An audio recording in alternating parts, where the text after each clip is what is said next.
Olá, muito boa noite a você ligado aqui no canal AgroPlus. Começa mais uma edição do programa AgroDebate, o programa que de segunda a sexta debate o agronegócio para você. A partir de agora, 1 hora de informação relevante sobre o agronegócio. Nós vamos falar aí sobre vários assuntos no programa de hoje, dessa quinta-feira, dia 22. Entre os assuntos a serem conversados, a gente vai falar também da redução do preço da soja, que mesmo com as altas em Chicago, tem reduzido. A gente vai tentar entender, vamos conversar com um especialista que vai explicar sobre esse assunto, mas começamos o programa de hoje falando sobre um novo sistema produtivo, que é a integração da pecuária de corte com plantio de teca. Isso é um estudo que a Embrapa AgroSilve Pastoril, Mato Grosso, está lançando, né, o sistema, portanto, Bacaeri, daqui a pouco eu vou confirmar com ele, ou Bacaeri, agora acho que falar o sobrenome dele para mim foi mais fácil, mas enfim, é um sistema que também está sendo chamado de Boiteca, né, uma modalidade de integração pecuária-floresta, que consorcia a pecuária de corte com a silvicultura de teca. Esse sistema de produção é uma forma de intensificação sustentável, adicionando uma fonte de renda para o pecuarista. Daiane Kirneve, ela que é especialista em agronegócio e que está comigo aqui diariamente, acabei de falar esse termo, né, sustentável, a sustentabilidade. Hoje não tem mais como a gente falar de agropecuária sem falar de sustentabilidade. E a gente sempre usou esses os dois termos, né? E nós sempre costumávamos integrar porque tinha alguma relação com o outro. Mas eles estarem de fato integrados, a gente está vendo aí uma maneira de unir o útil ao agradável, né? Seja bem-vinda, boa noite. Boa noite, Jossan. Boa noite, você, telespectador. Sempre que a gente vê, né, Jossan, esse tipo de informação, essas novas tecnologias surgindo aí, integração, é algo que é muito interessante, né? A gente já tinha o plantio, muitas vezes com a pecuária, uma integração muito legal que traz resultados efetivos, e agora um novo tipo de integração aí, interessantíssimo aqui, como forma alternativa econômica, né? Para o agricultor e também para o pecuarista, né, Jossan? Eu já ouvi falar muito da teca. Eu tenho inclusive um conhecido que foi morar na Ásia para trabalhar nesse ramo, e foi a partir daí que eu comecei a descobrir o potencial que a teca pode alcançar. Então acho que muitas vezes as pessoas não sabem, né, ou não desconhecem, portanto, da grandiosidade desse mercado. Para que a gente possa entender um pouco melhor sobre isso, a gente vai receber agora ele, que é diretor de Relações Institucionais e Pesquisas numa empresa chamada TRC. A empresa está no Pará, no Mato Grosso, enfim. É o Fausto Hisashi Takizawa, que é diretor de Relações Institucionais e Pesquisas da TRC. Foi mais fácil eu falar teus sobrenomes, Fausto, do que eu falar o que eu mencionei aqui. Eu falei certo? Bacaeri ou Bacaeri o sistema? Seja bem-vindo, boa noite. Oi, boa noite aos internautas, a todos os espectadores aí. Boa noite, Daiane, boa noite, Jossan. Sim, de primeira, você acertou de primeira, parabéns. E é o sistema Bacaeri Boiteca, que é o sistema produtivo, né, de integração da pecuária com floresta, lançado neste dia 8 de maio, em parceria com a Embrapa AgroSilve Pastoril, lá de Sinop. Vamos buscar, então, bastante informações, que eu acho que a gente está bem curioso para tentar entender como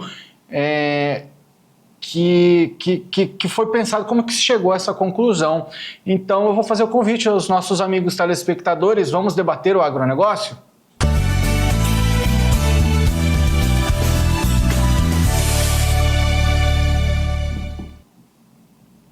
Bom, amigos, vamos lá. Começando, Fausto, eu acho que tem muita coisa para a gente conversar. Eu estou muito feliz com a tua presença por aqui. Já tinha dias que eu estava tentando tua participação por aqui, hoje deu certo, né? Vamos falar então, a teca, ela tem um valor agregado muito forte, né? Ela é uma madeira nobre, nativa da Ásia, enfim. Como que chegou à conclusão, da onde que chegou à conclusão de que a gente poderia unir a produção da teca, com a produção de gado? Não me interprete mal, mas não era muito óbvio? Talvez a resposta estava aí há muito tempo e a gente não enxergava? Você acertou mesmo, Jossan. Assim, às vezes o óbvio precisa ser escancarado, vamos dizer assim, né? Mas aí contando um pouquinho sobre a teca, né? Então a teca é uma madeira internacionalmente consolidado, né? Madeira tropical nobre de alto valor. Então no mercado europeu, asiático, Estados Unidos, ela é consolidada. Então os grandes consultores em madeira de alto luxo, né? A teca é a madeira muito desejada, assim, né? Se entre as pedras o pessoal deseja o diamante, entre os metais o ouro, né?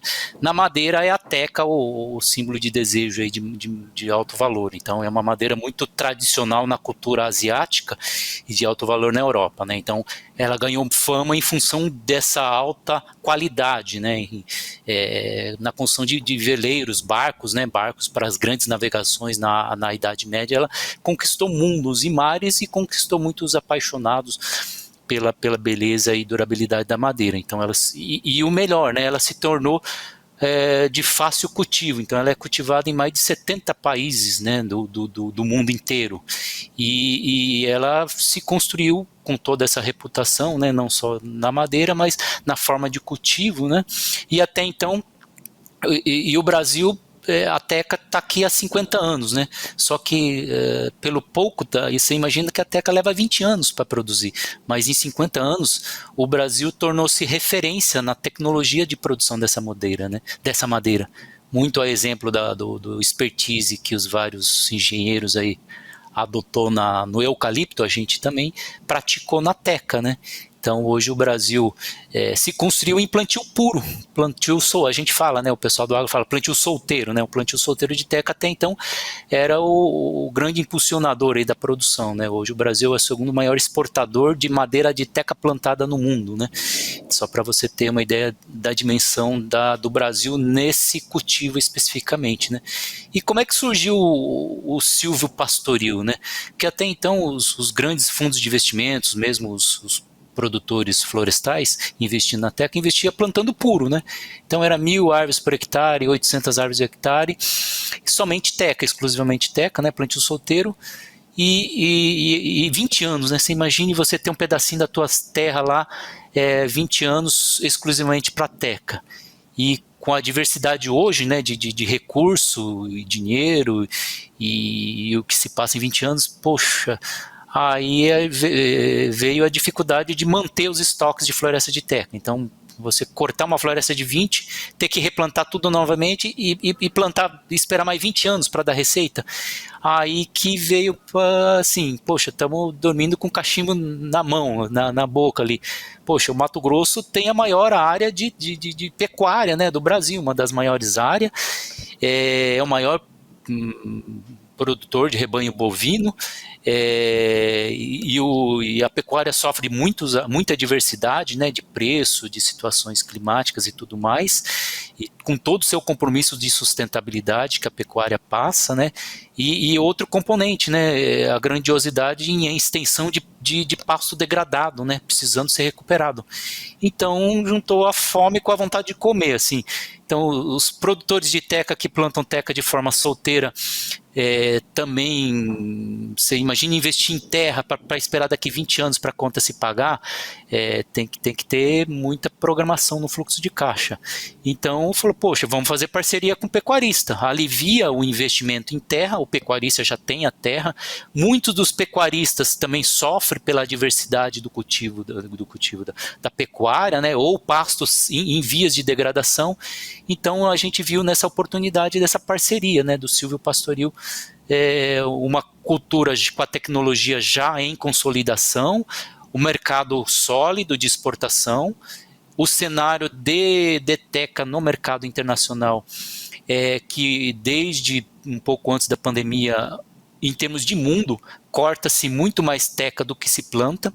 Então você vê aí uma oportunidade que vai acontecer aí nos próximos anos, a gente está estimando para os próximos 8, 10 anos, então os estoques de teca vai cair significativamente, aí é lei da economia pura e simples, lei da oferta e procura, a procura vai estar se mantendo forte, estável, né, e crescente, e a oferta vai diminuir, então casou, sabe, todos os cenários veio favorável, o mundo precisando de mais sustentabilidade, o pecuarista, sim, de mais de rentabilidade, nós da teca buscando também meios de tornar mais competitivo a produção de teca, sem ter que dispor de muita terra e investimento, né?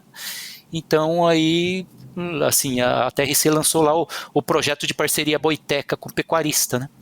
E tudo isso aí foi fruto de um árduo trabalho que a Embrapa já vem realizando desde os anos 2008, assim, um pouquinho antes do ano 2008, que já, os pioneiros como o Arno Schneider, o Antônio Passos, que é da Fazenda Bacairi, daí o fruto do nome, né? Sistema Produtivo Bacairi, porque o Antônio Passos e o Arno Schneider foram os primeiros a acreditar, erraram bastante, e hoje a Embrapa publicou um livro, né, Teca no Brasil, e dedicou um capítulo inteiramente sobre o sistema produtivo silvicultura pecuária teca, né?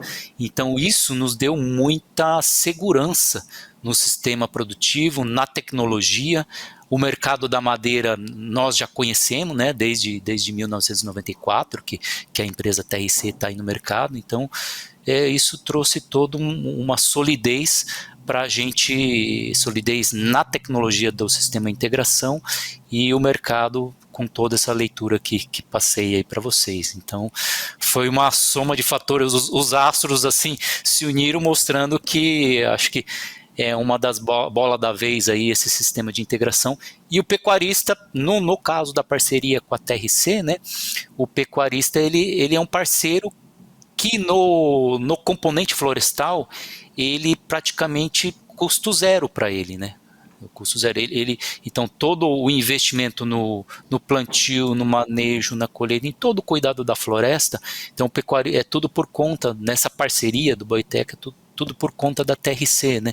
Sim, para dizer que o pecuarista é custo zero, pelo menos até a árvore de teca atingir lá seus 3 metros de altura, né? Ele não pode soltar o gado, né? Então, pelo menos até que isso vai dar em torno de 1 ano e meio a 2 anos, que ele, durante esse período, o pasto tem que ficar vedado, e a gente está vendo alternativas também. Então, tem uma área experimental, uma unidade de referência tecnológica nossa lá em Cáceres, né? Que estamos, nesse período que o pasto fica vedado, estamos colhendo capim, né? Já é uma área de pasto formado, então estamos colhendo capim. Apesar de não ter gado, está produzindo capim que vai servir de silagem, e tem alguns parceiros já planejando produzir o milho durante esse período. Então dá para fazer uma silagem de milho. Tem outro parceiro nosso lá em Cáceres, que é o Amarildo Merotti, numa área experimental também de 3 hectares, que ele fez diferente, devido à alta produtividade de carne que ele tem por hectare, né? Chega a ter ali 8, 6 cabeças de gado por hectare, né? Ele topou a ideia da gente cercar com cerca elétrica as linhas de teca, né? Então você imagina uma linha a cada 20 a 26 metros de teca, né? Cerca elétrica em cada linha, a cerca elétrica protegendo a linha de teca contra o dano do gado, e os números mostraram viáveis, sabe? Então, esse é um pouquinho contando de como é o sistema aí, silvicultura pecuária mais teca, sistema Bacairi Boiteca. E já tornou esse papo muito interessante, né, Daiane? Chega aí para esse debate. Inclusive, já respondeu muitas dúvidas que eu tinha sobre o sistema, né? É muito interessante, a gente já tinha ouvido falar na teca. Ela é uma madeira muito nobre e de luxo, né? A gente vê em iates e em equipamentos, ou até móveis de alto padrão, de alto luxo. Então a gente vê que é um mercado muito promissor, né? Porém, igual você já mencionou, 20 anos é muito tempo, né, para uma atividade solteira única. Então, muitas vezes, o desestímulo vinha daí, né? Não tem nenhuma uma outra variação. Quem sabe a tecnologia traz uma espécie que venha a ser desenvolvida, né, para um corte antes, com 10 anos. A gente já tinha escutado até essas variações possíveis, mas ainda não sei de nada nesse sentido. Mas o que eu quero te perguntar é o seguinte: se nessa questão de integração do gado com a Teca, como que funcionaria? Existe uma parceria para o pecuarista e a empresa entraria com relação ao plantio especializado, porque ela deve precisar de um certo manejo, né, de um cuidado, de toda uma técnica, né? E como que seria essa integração? Vamos lá, Daiane. Sim, exatamente. A Teca, ela, né, principalmente os 2, 3 primeiros anos, né? Então, como é que funciona o sistema, né? Não existe, assim, existe uma linha básica, mas dentro de uma linha básica existe variações. Então, a linha básica, o que é? É uma a duas linhas de Teca, né? O pessoal chama de renque, né? Então, são renques com linha simples ou linha dupla, né? E a distância entre o renques, entre as linhas, podendo variar, e desde 20 metros, 26 metros, né? Então, entre essa variação. Então, você imagina um cenário onde você tem um pasto, esse pasto sem nenhuma árvore, ou com muito pouco, mas agora passa a ter, a cada 20 a 26 metros, uma a duas linhas de árvores, né? Aí árvores espaçadas entre 4, 5 ou 6 metros entre uma árvore e outra, ou quando é linha dupla, lá 5 ou 6 metros de distância, né? E aí, nessa linha onde vai se plantar a árvore, a teca é uma espécie exigente, né? Você, desde que tenha um solo adequado, o que é um solo adequado? Que não alague, que tenha uma profundidade de pelo menos 1 metro, e não tendo a fertilidade adequada, é necessário fazer...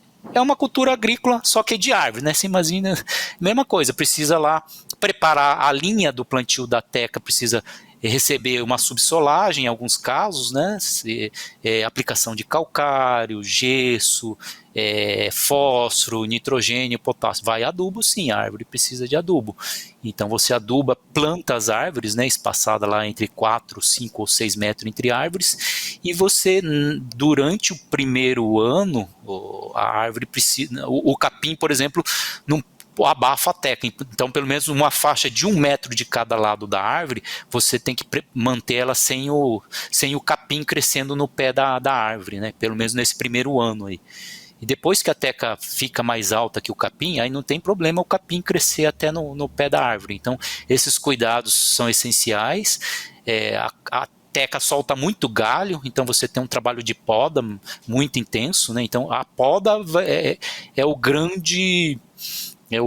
grande atividade que percorre desde o ano 1 até 1 ou 2 anos de cortar a floresta, né? Porque vai ter luz entrando por todos os lados dessa árvore, né? Então sempre vai ter claro, vai diminuir o galho ao longo do tempo, à medida que ela cresce, mas a poda vai ser e esse é um desafio grande que hoje a poda é 100% manual, mas a nossa área de pesquisa já está estudando meios para tentar cada vez mais automatizar e tornar menos menos desafiador, né? Porque você imagina, hoje é um serrote ou um bastão, né, de 6 metros de altura, que o operador tem que ficar lá serrando debaixo de um sol de 40 graus, então é um trabalho maçante, né? Mas já existem alguns equipamentos que dá para a gente buscar semi-automatizar ou automatizar tudo isso aí. Então, tudo isso aí são tecnologias que a TRC vai executar, quer dizer, essa tecnologia não é que a gente vai oferecer para o pecuarista efetuar, será a TRC que vai fazer todo esse serviço dentro. A única coisa que o pecuarista vai ter que nos aguentar aí durante 20 anos, a gente entrando lá no pasto dele, fazendo a poda, combatendo formiga, fazendo as devidas proteção contra incêndio também, né? Porque assim, assim como o fogo é ruim para o pasto, também vai ser ruim para a teca, né? Então, todo o cuidado nessa árvore será da empresa ali, né? Agora, Fausto, a gente só vê benefícios. Eu, pelo menos, só estou conseguindo enxergar os benefícios, as vantagens disso tudo. Melhor uso do solo, você está usando simultaneamente para 2 culturas. A gente está falando também de uma adubação, porque o pasto ele vai gerar um adubo ali, uma fertilidade para melhorar a fertilidade do solo. A gente está falando de sombra para os animais, enfim, eu só vejo melhoria. Existe algum ponto negativo dessa integração entre as 2 culturas? Para alguém? Tá, vamos lá.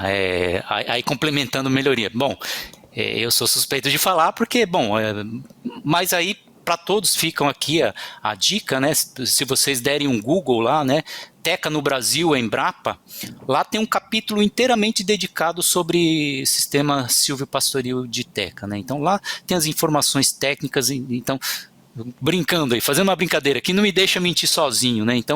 Então o pecuarista ele participa na madeira, né? Então um percentual da madeira produzida, sem o pecuarista botar a mão no bolso, ele passa a ser dono de parte da madeira, né, onde a TRC pode comprar ou ele vender a mercado, né, então ele tem mais uma diversificação de renda sem basicamente investir, e a sombra que a árvore oferece para o gado não diminui, né, e no próprio trabalho publicado na Embrapa, a lotação por hectare não diminui.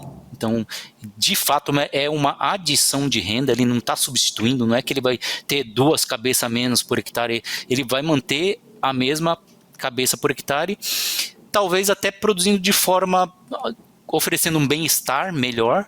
Tem o carbono da teca, que é uma externalidade positiva, né?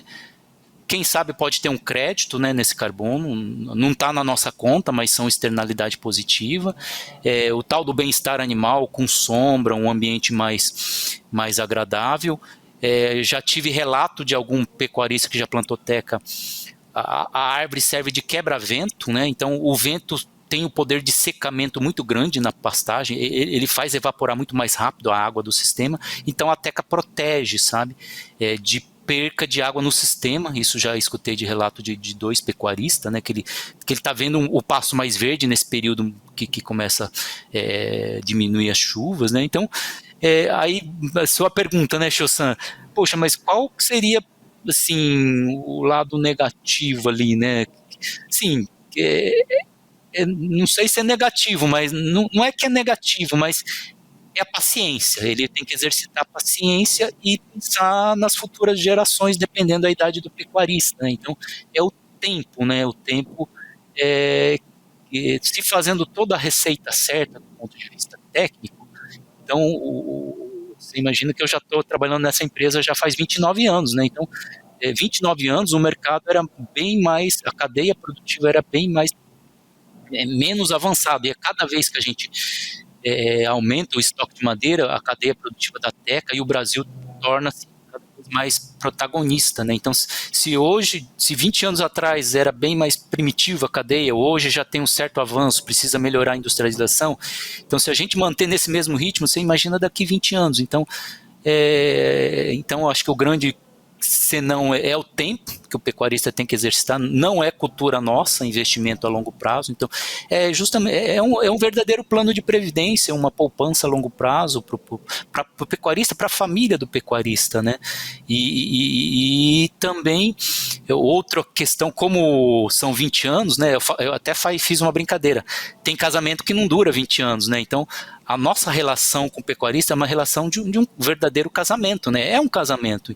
Então tem algumas questões de confiança, essa relação de confiança a gente tem que construir com o nosso parceiro, e isso requer alguma burocracia, né? Então, um contrato, as condições da propriedade, ter o CAR em dia, regularidade ambiental, porque também ninguém tanto o pecuarista não quer ter a surpresa dessa empresa, como que vai ser a empresa daqui 20 dias? O Fausto não estará mais aqui, o Silvio Coutinho Neto, né, que é o CEO, também, e daqui 20 anos onde é que nós estaremos, né? Então, ter um instrumento jurídico que dê essa segurança para o pecuarista e do nosso lado também, né? O imóvel, né? Como é que estão a regularização ambiental, para não acontecer na hora que for cortar a teca, será que vai ter algum passivo ali de algo, ou fundiário, ambiental que a gente não sabia, né? Então, isso talvez para o pecuarista médio brasileiro eles não estejam tão acostumados com esse tipo de longo prazo, né, e um casamento onde precisa estar a regra do jogo tudo desenhado desde o início, né. Não é assim, vamos fazendo e no longo do caminho vamos se ajeitando. Não, já desde o início vamos estabelecer as regras básicas. Claro que o futuro ninguém sabe o que vai acontecer, mas dado o que a gente já sabe hoje, vamos estabelecer uma regra clara e justa para todas as partes. Então, acho que talvez o desafio é isso, né? Tira um pouquinho o pecuarista desse... É um negócio novo, né? É um negócio novo, um sistema novo, uma parceria nova, um modelo novo de parceria que envolve um longo tempo. Então, talvez não o lado negativo, eu chamo de desafio. O desafio é essa quebra de paradigma aí, né, do pecuarista médio. Acho que esse é o grande desafio, né? E talvez uma certa desconfiança, porque muitos ainda não conhecem a teca, né? Interessante esse teu ponto de vista, inclusive, porque se for analisar, só vai ser um ponto ruim para quem não planeja, porque quem está planejando sabe que é daqui 20 anos que vai ter o resultado, e se tiver carteira em dia, tá tudo certo, a ansiedade dá conta de segurar, e assim vai. Daiane, para finalizar. Bom, eu gostaria de perguntar para o Fausto, a gente estava falando sobre coisas boas, mas saber se o manejo não pode ser prejudicial para o gado. Por exemplo, se eu tiver algum problema fúngico nas árvores, pode prejudicar o pasto, ou no momento do manejo ele vai ter que ser retirado. Gostaria de saber também se o plantio das tecas tem que diminuir a quantidade de gados por hectare, que a gente já é acostumado normalmente na pecuária. Não, boa pergunta, Daiane. Não, obrigado pela pergunta. Então, a teca, a gente tem alguns registros, né, de fungos aí que ataca a madeira em si, né, no sistema solteiro de teca, né. Então, a gente teve um desenvolvimento. Hoje, nossa teca é tudo material clone, né, um material melhorado, que é mais resistente às doenças. Então, essas doenças de fungo que ataca a teca não tem relação nenhuma com gado, né, não traz problema. Inclusive, nesse sistema silvopastoril, no sistema produtivo Bacairi-Boiteca, estava até semana passada com o Antônio Passos, né, então dentro desse, ele já tem plantios de 15 anos, tá, nesse sistema, tá, Daiane? Então, nesses 15 anos, ele não teve alta floresta, que chove mais que aqui, então o que favorece doença é chuva, tá? Então, lá em alta floresta, que tem um regime de chuva maior que aqui, né, em Cáceres, Tangará, onde a gente tem os nossos projetos, né? Bom, a gente tem no sul do Pará também, então ele não teve relato de doença nas árvores, sabe? Isso para nós é bom, porque sempre tá bem arejado, né? Então tem bastante espaço entre as árvores, o vento, o próprio sol entrando, né? O sol é uma grande protetor, o sol é um grande desinfetante aí para os fungos, né? Para quem conhece doença de plantas, o sol é o grande aliado, a entrada de sol, né? E aí a questão do gado, né? Será que vou produzir menos carne por hectare? Então aí eu repito lá a palavra do Antônio Passos, né? Que tem experiência. Ele falou: Fausto, eu não consegui produzir mais, mas menos não. Então eu tenho pasto sem a TEC com, né? E a quantidade de gado, a quantidade de carne por hectare se mantém mesmo com as árvores, tá? Só que daí vai exigir aquela coisa, um manejo muito bem do galho, da poda. Ele falou, o essencial é a poda, você sempre manter uma copa da árvore, uma copa mais compacta para não ter uma copa tão grande de modo a sombrear tanto o pasto. Então esse é o cuidado adicional lá, que o alerta de quem já está de longa estrada nesse sistema, sabe? Fausto, gostaríamos de agradecer a sua participação, ele que é diretor de Relações Institucionais e Pesquisa da empresa TRC, Fausto Hisashi Takizawa. informações de relevância. Agradecemos a sua participação, esperamos tê-lo outras vezes por aqui, quem sabe para a gente falar desse sucesso que tem se tornado esse novo sistema aí lançado para vocês.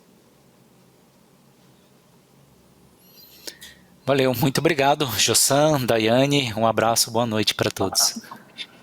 Valeu, até uma próxima, obrigado. Daiane, nós continuamos por aqui.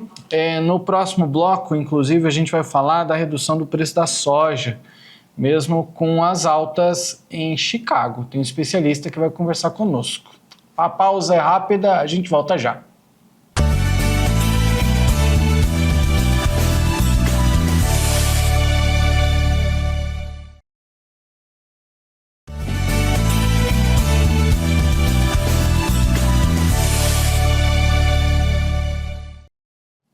O Agrodebate desta quinta-feira, dia 22, está de volta. Você continua conosco, muito obrigado pela sua companhia. Você que chega agora, a gente muda de assunto e agora a gente fala sobre precificação da soja, já que, fazendo uma relação disso tudo, eu me lembro de preço de muita coisa.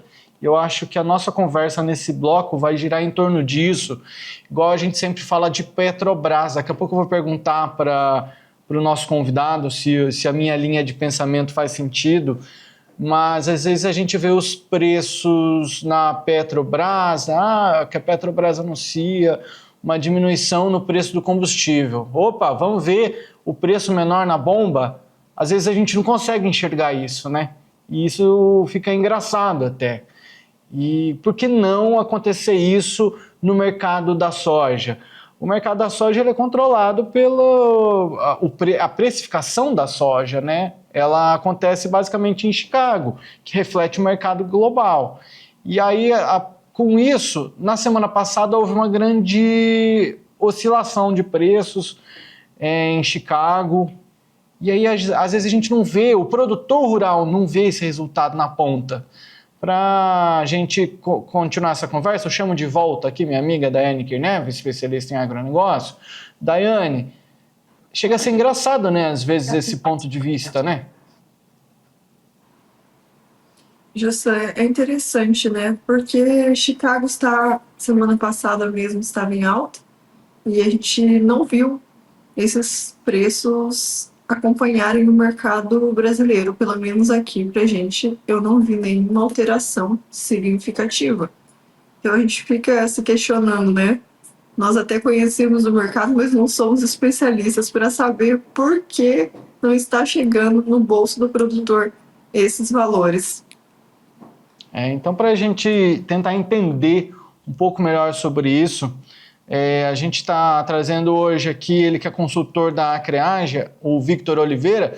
Victor, chega aqui conosco para tentar nos ajudar a entender o que acontece nesse mercado que é controlado por Chicago, se lá é valorizado. Nem sempre o produtor vai receber essa valorização aqui no Brasil. Seja bem-vindo ao nosso programa, boa noite. Boa noite, Jossan, boa noite, Daiane. É um prazer falar com vocês e com toda a audiência do programa Agrodebate. É isso mesmo. Essas altas que o produtor está vendo em Chicago, que ele conseguiu acompanhar ali desde o final do mês de abril, elas não estão se refletindo de forma transparente aqui no mercado brasileiro, tá?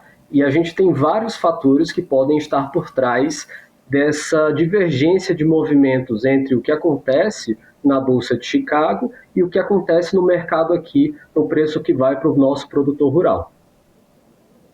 Daiane, a gente sempre vê... Desculpa, pode continuar, Victor, achei que você tinha terminado a tua fala. Fatores que podem explicar esse movimento. E o primeiro deles, sem dúvida, a gente precisa prestar atenção no movimento do dólar. Quando a gente teve toda aquela tensão das tarifas que o Donald Trump impôs ao de abril, a gente viu um dólar se fortalecendo aqui muito rapidamente, mas que esse movimento ele se reverteu. E o dólar saiu ali, chegou a testar os seus R$6, e hoje ele já negocia aí muito mais próximo dos 5,70. Então, isso com certeza vai tirar o preço do produtor. Então, o produtor não pode esperar que toda essa alta que houve em Chicago, ela se reflita no preço doméstico aqui da soja. E, ao mesmo tempo em que isso aconteceu, a gente viu também o movimento dos prêmios aqui da soja brasileira se desvalorizando. E por que os prêmios se desvalorizaram? A colheita na Argentina, ela acelerou muito fortemente nesse mês de maio. Então, os produtores argentinos que estavam com a sua comercialização atrasada começaram a vender muitas posições no mercado doméstico. E isso fez com que a Argentina influenciasse no destino, no caso na China, na formação de preço, levando com que os prêmios domésticos aqui do Brasil caíssem. E isso pesou muito fortemente no preço da soja. Daiane, às vezes a gente fica de olho só no preço em Chicago e esquece, olha só esse ponto de vista interessante, o nosso vizinho argentino com soja na mão e influenciando o nosso preço aqui, Daiane. Interessante, né, José? Porque a gente até comentou em algumas ocasiões, o preço final da soja tem inúmeras variáveis, né? A gente teria que fazer como se fosse uma conta matemática, né, em que tem a fórmula, cada letra dessa fórmula seria um dos fatores, né, o prêmio, o outro seria Chicago, o outro seria o dólar, e o que mais eu poderia colocar nessa equação, Vitor? Olha, Daiane, de fato tem muita coisa que influencia no preço, na formação do preço, tá? Obviamente a gente tem a margem na cadeia, então a margem do comprador, a margem do esmagador, e isso afeta na disponibilidade e na aptidão que eles têm de pagar mais ou menos caro nessa soja. Mas, sem dúvida, um dos principais componentes que a gente pode elencar de formação de preço é o frete. Então, à medida que a gente tem uma formação no preço de frete maior, a gente deveria esperar preços mais baixos ao produtor. E o que é que afeta essa formação de preço de frete? É muitas vezes a velocidade que a colheita tem no campo e muitas vezes a demanda de exportação. Se a gente tem uma demanda de exportação muito elevada, ou seja, tem muita soja precisando ir para o porto ao mesmo tempo, a gente deveria esperar fretes mais elevados aqui no Brasil. E isso joga contra o produtor. Ele recebe menos por a soja dele. Só que neste ano, a gente teve sim um pico tradicional da colheita, só que os fretes se acomodaram muito rápido ali no mês de abril e agora no mês de maio para patamares mais amigáveis. Então, isso deveria, de certa forma, ter ajudado o produtor no preço da soja dele. E à medida que todos esses fatores juntos, o produtor não está conseguindo ver realmente esse preço, essa alta chegar no bolso dele, né? E essa conta, ela é uma conta que ela não é rápida, né? A vida do produtor rural, ela não é desse jeito. Ganhei aqui, perdi ali. É uma conta que ela é muito demorada. Às vezes, hoje, ele consegue uma negociação com um dólar um pouco mais baixo, que é difícil a gente falar de dólar baixo, né? A gente vai falar abaixo dos últimos patamares, porque baixo é uma coisa que ele não está. Então a gente começa a ver, mas de certo modo isso beneficia na compra de alguns insumos, mas em outros pontos também prejudica. Então a gente vê que esse câmbio, ele em algum momento ele ajuda, outro momento não ajuda, mas no final das contas é só no ano que vem que ele vai botar tudo na conta para saber tudo na ponta do lápis para saber se houve prejuízo ou se teve perdas aí, né? E na verdade essa conta ela nunca se fecha. É difícil entender. Então é por isso que o produtor ele sempre está buscando ganhar, não é, Victor? Não, exato. Todos os fatores. Precisa monitorar o câmbio, com certeza. O câmbio, sem dúvida, ele pode jogar a favor do produtor, tá? A gente viu aí no começo do ano o dólar batendo patamares acima dos R$6. Então, é óbvio que o produtor precisa monitorar esse dólar atrás de oportunidades. A conta do produtor, ele precisa, de certa forma, ter essa conta, ainda que não exata, na cabeça dele. por quanto que ele precisa vender essa soja para ele garantir a rentabilidade da safra dele. Então, é comum que muitos produtores não façam a conta, mas a gente sempre recomenda que essa conta do custeio dele em termos de saca por hectare seja feita e ele saiba pelo menos o quanto que ele precisa vender a soja dele para ele garantir aquela margem mínima do negócio dele, para ele ter a rentabilidade e conseguir pagar as contas. Então isso a gente sempre recomenda. E com relação ao dólar, a gente tem até uma perspectiva um pouco mais pessimista em relação ao real, ou seja, a gente tem preços um pouco maiores do que a gente está vendo hoje, e que o produtor pode se beneficiar disso para garantir preços mais elevados da soja. Então, aquele produtor que ele tem sim uma condição de segurar, que ele tem uma condição de caixa para postergar uma comercialização de soja, ele pode se dar bem fazendo isso um pouco mais à frente.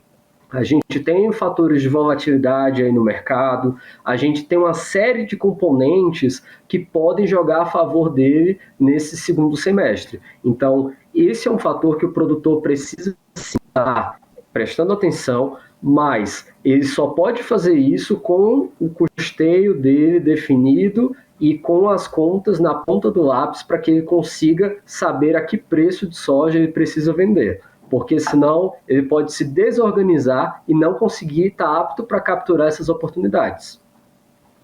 Isso aí. Daiane. O Vitor trouxe uma informação muito importante, né? Que é o produtor saber quanto que ele vai precisar vender. Porém, mesmo às vezes, num ano como este, Vitor, que os fertilizantes subiram muito. Então, mesmo o preço, qual que é o valor, muitas vezes a gente não consegue chegar no valor desejado, né? Porque o mercado não depende da venda do produtor diretamente, não é o produtor quem coloca preço na sua produção, né? Infelizmente.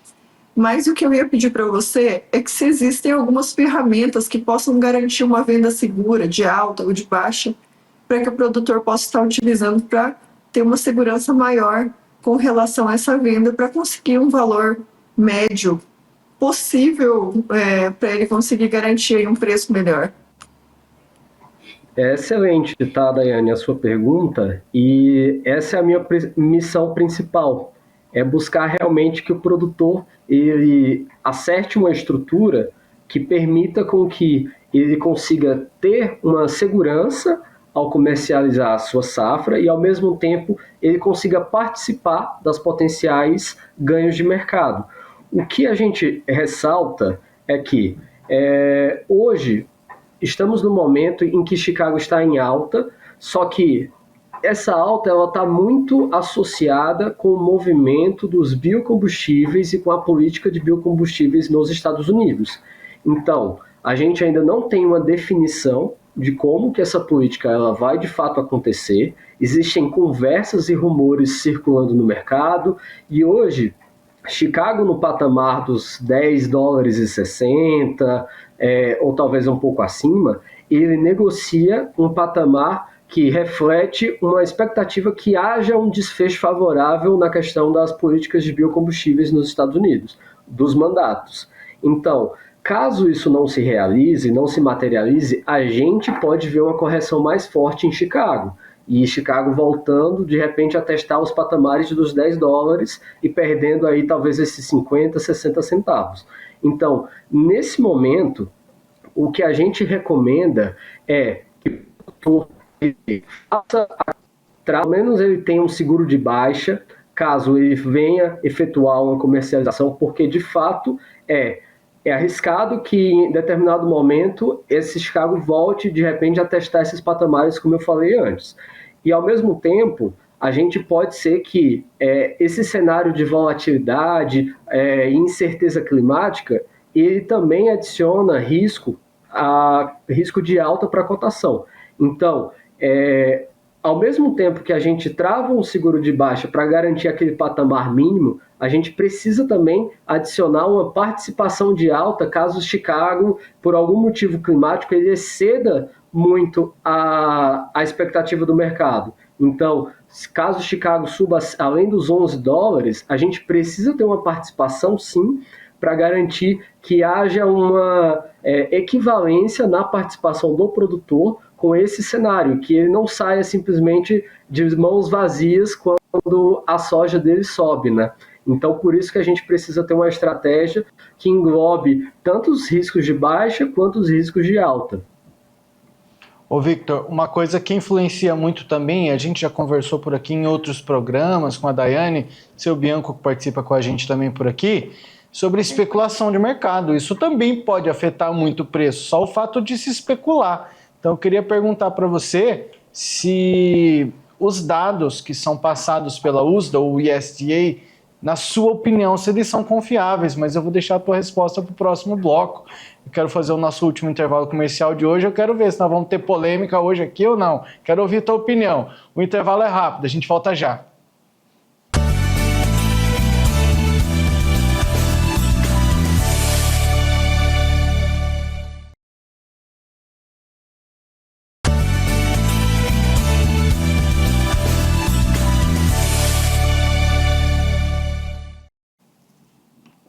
O Agrodebate desta quinta-feira, dia 22, está de volta. Obrigado por continuar conosco. Estou querendo trazer polêmica para esse programa, hein? Já vou convidar de volta aqui Daiane Kirnev, que é especialista em agronegócio, e o nosso amigo Victor Oliveira, que está participando conosco hoje gentilmente, que é consultor da Creage.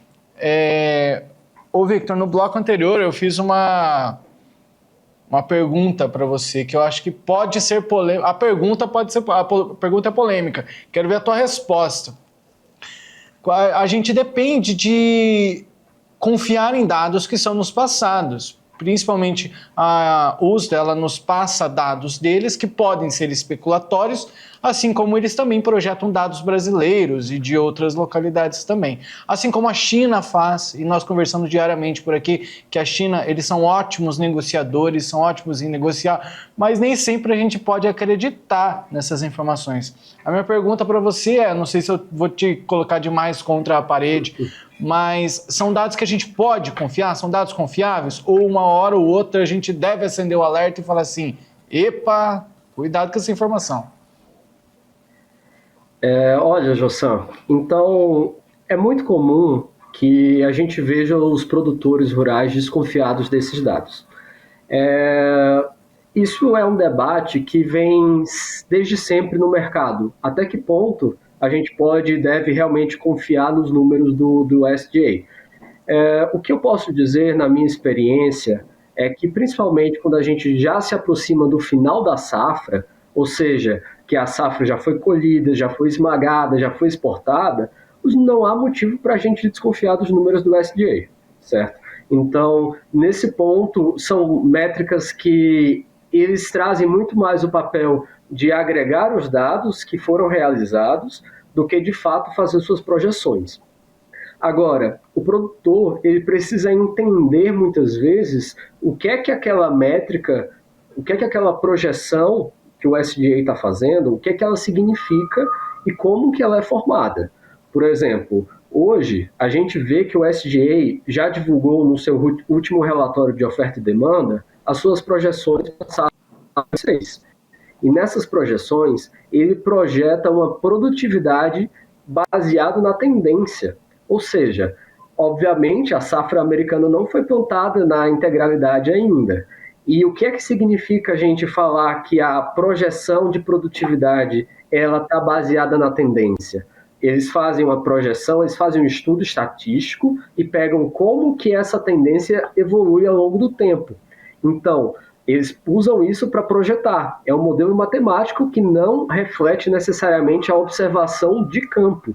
Essa observação de campo vai acontecer ali para meados de julho, que é quando eles começam a surgir os primeiros dados de enchimento de grão, e eles começam a observar realmente em loco, fazem contagem, fazem todo o trabalho de crop tour, como a gente chama. Então, a gente precisa ponderar as informações no seu devido lugar. É óbvio que muitas vezes existe algum tipo de tendência que não é refletida de maneira uniforme dentro do SDA. Então, muitas vezes, eles demoram um pouco a refletir uma queda, uma expectativa de quebra em função do clima, às vezes demora a refletir um ajuste nos estoques finais.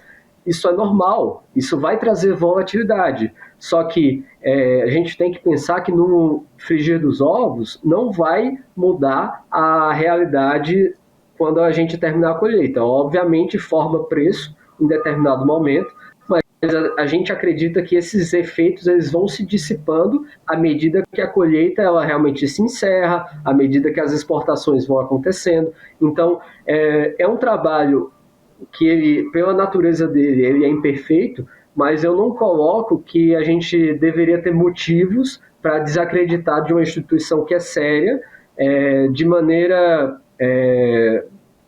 precipitada, né? Muito bem falado. Achei que ia sabonetar, mas no final fechou com chave de ouro. Gostei. Obrigado pela resposta. O nosso tempo, eu gostaria de conversar mais, mas o nosso tempo infelizmente vai acabando. Passou rápido, nem deu para ver. Vamos receber o Victor. Outras oportunidades aqui, hein, Daiane? Com certeza, já aprendemos muito sobre o mercado de comercialização e outros fatores como seguro também, que é tão importante para o produtor rural. Muito obrigado, Victor. Você trouxe uma aula aqui para a gente sobre comercialização. Victor, obrigado. Até uma próxima oportunidade, meu querido. Muito obrigado, Jossan. Obrigado, Daiane. Obrigado a todo mundo do programa Agrodebate. É um prazer participar aqui com vocês. Tamo junto. Até uma próxima. Valeu. Daiane, obrigado por hoje você também. Amanhã voltamos com mais. Obrigada, Jossan. Obrigada a você, telespectadores. Um beijo para a Lavínia, um beijo para o Pietro e até a próxima. Tchau. Telespectadores, obrigado pela companhia. Uma boa noite para vocês.